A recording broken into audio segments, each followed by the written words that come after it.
हमारी आज की कहानी सैम नाम के एक लड़के से शुरू होती है। शहर की पुलिस ने उसे आज ही पकड़ा था क्योंकि वो सैम को सीरियल किलर मान रही थी। पुलिस ने सैम से कई दिन पूछताछ की, लेकिन सैम ने अपना कोई भी जुर्म कबूल नहीं किया था। एक दिन पुलिस स्टेशन में FBI का स्पेशल एजेंट माइक आता है और जहां आकर वो ऑफिसर जॉन से मिलता है। माइक उसे बताता है कि मुझे FBI ने जहां सैम से पूछताछ करने के लिए भेजा है। उसकी बात सुनकर जॉन कहता है, सैम बहुत ही ढीठ है। मैंने उसे तोड़ने की काफी कोशिश की, लेकिन उसने अपना जुर्म नहीं कबूला। मैंने ही FBI वालों से सहायता मांगी थी, जिसके बाद उन्होंने तुम्हें यहाँ भेज दिया। इसके बाद माइक सीधा सैम के पास जाता है और फिर वो उससे कहता है, सारे सबूत तुम्हारे खिलाफ है सैम, अब तुम्हें कोई नहीं बचा सकता। हाँ, अगर तुम सच बोलो तो मैं तुम्हारी सजा कम करवा सकता हूँ। यह सुनकर सैम कहता है कि मैंने किसी को नहीं मारा और ना ही मैं कोई सीरियल किलर हूँ। अब माइक कहता है, तुम मुझे पूरी कहानी शुरू से सुनाओ, बाकी का काम मुझ पर छोड़ दो। तुम्हारी कहानी सुनकर मैं समझ जाऊंगा कि तुम सीरियल किलर हो या नहीं। उसकी बात मानकर सैम उसे अपनी कहानी सुनाने लगता है और कहानी अतीत में चली जाती है।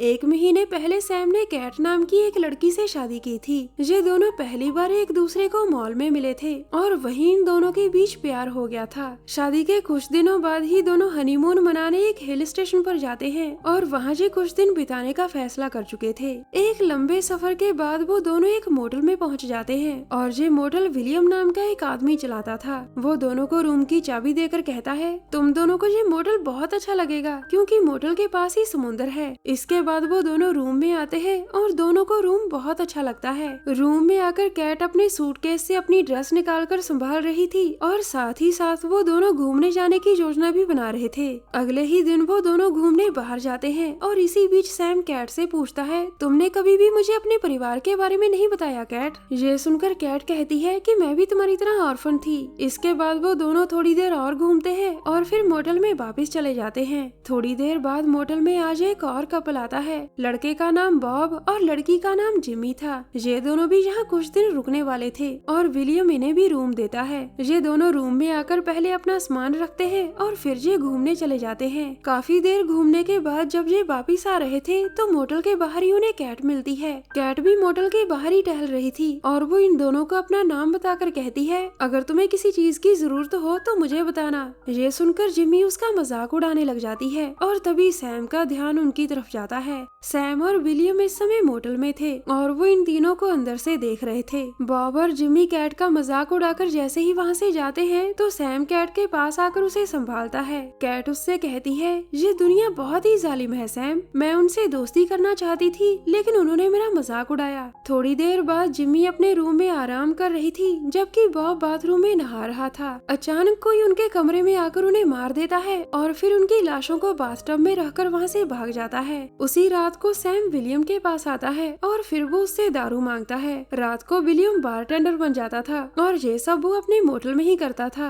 इसी बीच मारिया नाम की एक औरत उनके पास आकर बैठती है। मारिया भी इसी मोटल में रुकी हुई थी और वो सैम को अपना नाम बताकर कहती है, मैं एक राइटर हूँ और यहाँ कुछ दिन गुजारने आई हूँ। मुझे जब भी कुछ लिखना होता है तो मैं शहर से दूर किसी मोटल में चली जाती हूँ ताकि वहाँ मुझे कोई डिस्टर्ब ना करे। उसकी बात खत्म होते ही वहाँ कैट भी आ जाती है और वो भी मारिया से मिलकर खुश होती है। मारिया से दोस्ती करने के लिए कैट उसे अपने साथ खाना खाने के लिए कहती है और मारिया भी खुशी खुशी उसकी बात मान जाती है। जिसके बाद वो तीनों साथ बैठकर खाना खाते हैं। खाना खाने के बाद सैम और मारिया स्मोकिंग करने बाहर आते हैं और इसी दौरान मारिया सैम से कहती है, मुझे तुम अच्छे लगे। सैम ने उसकी बात तो सुन ली थी लेकिन वो जवाब में कुछ नहीं बोलता। अगले दिन सुबह कैट और सैम मोटल में बैठे नाश्ता कर रहे थे और तभी उनके पीछे मारिया आकर बैठ जाती है। अब जैसे ही मारिया और सैम की नजरें मिलती हैं तो कैट को पता चल जाता है और ये बात उसे बिल्कुल भी अच्छी नहीं लगती। थोड़ी देर बाद कैट अकेली ही बार काउंटर पर बैठी थी और तभी मारिया उसके पास आकर कहती है, इस मोटल के पास ही समुद्र है, चलो चलकर समुद्र की लहरें देखते हैं। उसकी बात सुनकर कैट कहती है कि मेरा अभी कहीं जाने का मन नहीं, लेकिन मारिया के जोर देने पर वो उसके साथ चल पड़ती है। अब वो दोनों चुपचाप समुद्र की तरफ बढ़ रही थी और रास्ते में उन्हें एक पुराना कैबिन दिखाई देता है। मारिया आगे आकर इस कैबिन को खोलती है, जिसके बाद वो दोनों कैबिन के अंदर आती है। इस पुराने कैबिन में बहुत सारे हथियार पड़े थे जिन्हें देखकर वो दोनों बहुत हैरान हो गई थी। इसके बाद वो दोनों कैबिन से निकलकर समुद्र तक जाती है और कुछ समय वहाँ बिताती है। दूसरी ओर सैम कोई चीज ढूंढता ढूंढता कैट का सूटकेस खोलता है और उसमें उसे एक तेजधार चाकू दिखता है। कैट के सूटकेस में तेजधार चाकू देखकर वो बहुत हैरान था। उधर कैट और मारिया मोटल की तरफ बढ़ रही थी और अचानक ही कैट पीछे से मारिया के सिर पर वार कर देती है। वो मारिया के सिर पर इतने वार करती है कि वो तड़प तड़प कर मर जाती है। इसके बाद कैट उसी पुराने कैबिन में आती है जहाँ बहुत सारे हथियार थे। वो यहाँ आकर जल्दी जल्दी एक रस्सी और एक हथियार उठाकर फिर से मारिया के पास आती है। इसके बाद वो लाश को रस्सी से बांधकर हवा में लटका देती है। दरअसल कैट एक साइको सीरियल किलर थी। उसने मारिया को इसलिए मारा था क्योंकि उसे लग रहा था कि मारिया की नजर सैम पर है। कैट ने ही बॉब और जिमी को रगड़ा था क्योंकि उन दोनों ने उसका मजाक उड़ाया था। थोड़ी ही देर में कैट जैसे ही अपने रूम में पहुंचकर अपना सूटकेस खोलती है तो उसे पता चल जाता है कि सैम ने उसका सूटकेस खोला था। उसके पूछने पर सैम कहता है कि मैं बॉडी ऑयल ढूंढ रहा था।